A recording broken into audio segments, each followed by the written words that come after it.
एक मंडल में कितने शक्ति केंद्र प्रमुख हैं, उनका नाम और उनका मोबाइल नंबर। अन्यथा क्या होता है, वो उधर ही कहते हैं हाँ तू है ना, खड़ा हो जा। वो कहता है हाँ जी मेरा नाम ये है। तू क्या है, मैं कार्यकर्ता हूं। फिर अध्यक्ष बोलता है कार्यकर्ता नहीं, तू की टोली, आपके मंडलों के मोर्चों की टोली, आपके शक्ति केंद्र प्रमुख मंडल अनुसार। हमने पहले दिन, आज से 2 महीने पहले अब से ये सारी प्रक्रिया पूर्ण करने के लिए कहा था, और आप लोगों ने इसके लिए प्रवास भी किए हैं अपने अपने जिलों में। मैं देख रहा हूं जिसका जिक्र मैंने किया है, और मुझे पूरा विश्वास है कि एक बहुत बेहतरीन जो कार्य आपने किया है, इससे संगठन का एक बहुत मजबूत ढांचा हमारा खड़ा है। जब तक हम प्रवास नहीं करेंगे तब तक कार्य को गति नहीं मिलती। आप देख रहे हैं हमारे प्रभारी हो, सह प्रभारी जी हो, तरुण चुग जी हो या आशीष सूद जी हो, छोटे से छोटे कार्यक्रम के लिए हमारे बीच में जम्मू में है, कटरा में है, अन्य जिलों में है, हमारे साथ रहते हैं। जहां कहीं कोई हमसे त्रुटि हो जाती है या कोई चीज हमसे छूट जाती है, रह जाती है, तुरंत हमें उसकी जानकारी देते हैं, और उसका लाभ हमारे संगठन को होता है। इसी प्रकार हमारे प्रभारी से प्रभारियों का निरंतर प्रवास अपने क्षेत्रों के अंदर चाहिए, और शुद्ध संगठनात्मक प्रवास चाहिए।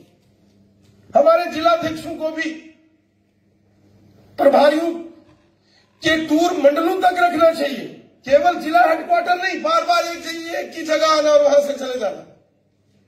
और जिलाध्यक्षों को भी मंडल अनुसार प्रवास करना चाहिए। साथियों, जब ये सारी प्रक्रियाएं पूरी होंगी, और जैसे अभी प्रशिक्षण शिविर हमारे मंडलों के हुए हैं, उसके बाद अब जिलों के होंगे, और उसके बाद जब पन्ना प्रमुख और जो नवरत्न है हमारे पोलिंग बूथों के, वो बन जाएंगे सारे। सोचिए जरा, प्रदेश की टीम, प्रदेश के मोर्चे, उनकी आगे टीमें, जिला की टीमें, जिला के मोर्चे, उनकी आगे टीमें, मंडल की हमारी टीमें, मंडल के मोर्चे, उनकी टीमें, शक्ति केंद्र प्रमुख, पोलिंग बूथों के कार्यकर्ता, पोलिंग बूथों के नवरत्न, और उसके बाद ये जो पन्ना प्रमुख हमने बनाने हैं, ये हजारों में नहीं लाखों में हमारे ये जिम्मेवार कार्यकर्ताओं की सूची बनती है, लाखों में, इन लैक्स। और मुझे पूरा विश्वास है कि ये जो संगठनात्मक रचना है हमारी, ये बेहतरीन होगी, आप सबकी मेहनत रंग लाएगी। और ये जो कार्यक्रम है हमारे, वो चाहे 14 अप्रैल का समरसता दिवस है, समाज के अंदर बहुत खटास पैदा करने की कोशिश होती है, समाज के अंदर दूरियां बनाने की कोशिश होती है। समरसता दिखाने के लिए नहीं, मन से होती है, जिसका जिक्र अशोक जी ने किया। व्यवहार में समरसता होती है, दिल में होती है, पूरे सबको साथ लेकर चलना। जैसे मोदी जी का नारा है, सबका साथ, सबका विकास, सबका विश्वास, यह समरसता है। इसमें इस मूल मंत्र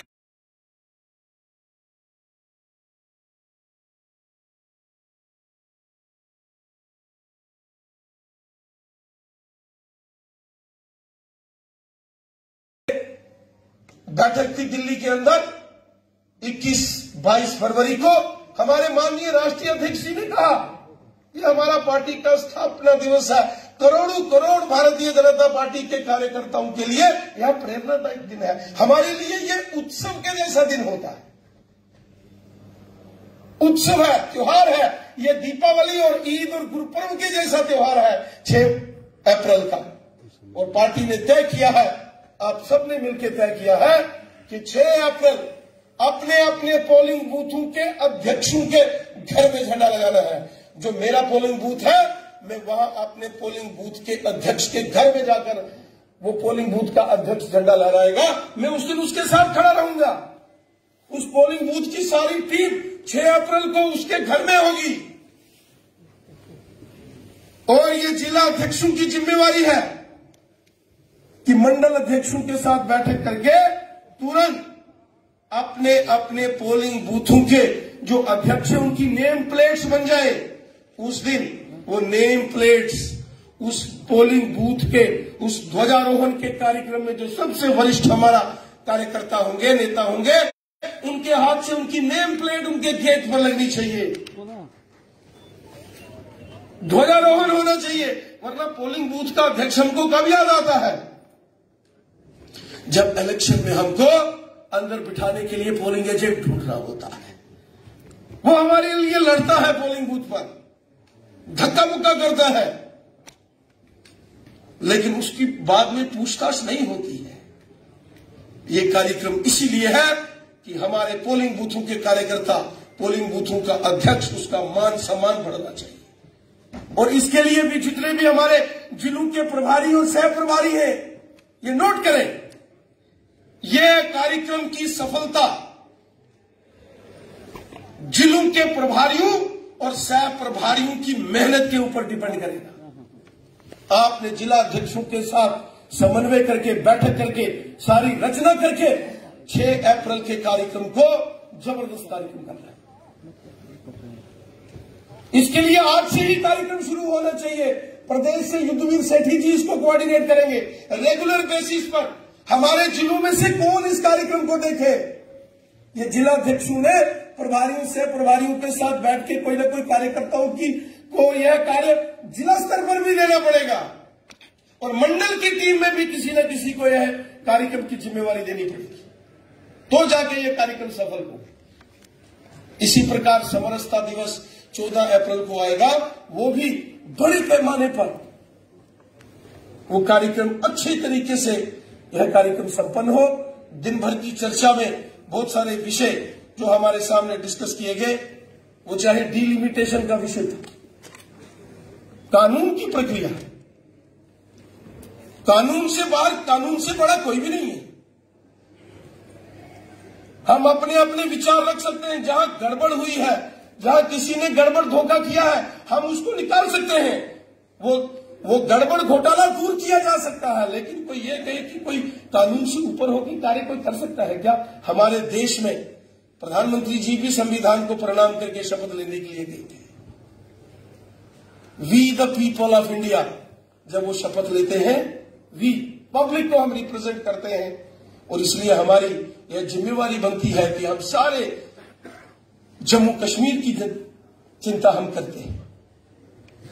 कृषि बिलों के ऊपर चर्चा हुई, आत्मनिर्भर भारत के ऊपर चर्चा हुई।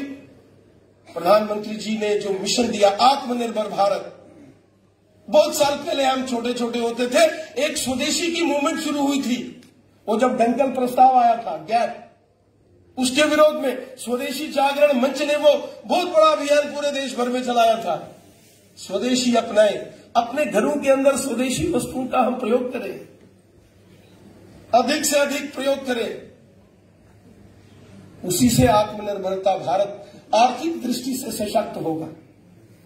तो साथियों, मैं उम्मीद करता हूं कि आज दिन भर की इस चर्चा के अंदर जो विषय आज हमने डिस्कस किए हैं, जो कार्यक्रम, जो अभियान आने वाले समय के लिए हमने लिए हैं, उन सब का आप सब मिलकर अक्षरशः पालन करेंगे, ताकि जो इसके बाद का हमारा लक्ष्य है, इसके बाद का जो हमारा बड़ा लक्ष्य है कि जम्मू कश्मीर के अंदर भारतीय जनता पार्टी की सरकार होना चाहिए, चीफ मिनिस्टर बीजेपी का होना चाहिए। सबका मन करता है, वो पुरानी कहानी है ना, भगत सिंह होना चाहिए, लेकिन अपने घर में हो तो देखो। इसलिए सभी चाहते हैं कि मुख्यमंत्री बीजेपी का होना चाहिए, भारतीय जनता पार्टी का होना चाहिए, लेकिन कैसे होगा? मेहनत से, पोलिंग बूथ, ये सारे कार्यक्रम, शक्ति केंद्र, मंडल, मोर्चे, जिले, प्रदेश, जिस जिसके पास जो जिम्मेवारी है, वो अगर पूरी कमिटमेंट, डेडिकेशन के साथ अपनी जिम्मेवारी का वो निर्वाह करेगा, बिना किसी स्वार्थ के, निस्वार्थ भावना से जब कोई काम करेगा, उस कार्य को परमार्थ कहते हैं। जो निस्वार्थ भाव से काम करता है वो परोपकारी कार्य होता है। शास्त्र कहते हैं जो निष्काम भाव से काम करता है वो स्थित प्रज्ञ होता है, और जो स्थित प्रज्ञ होता है उसको परमात्मा की प्राप्ति होती है, उसकी विजय होती है। इसलिए हम सब मिलकर राष्ट्र निर्माण के इस महायज्ञ में एक बड़े अभियान के लिए कार्य करें। और आज की सफलतम बैठक के लिए मैं एक बार फिर आप सभी कार्यकर्ताओं को, जिन्होंने दूर दूर से यहाँ आकर इसमें भाग लिया, और व्यवस्थाओं में जिन कार्यकर्ताओं ने यहाँ बढ़ चढ़कर सहयोग किया, मैं आप सबका हृदय से धन्यवाद करता हूँ। जय हिंद, जय भारत।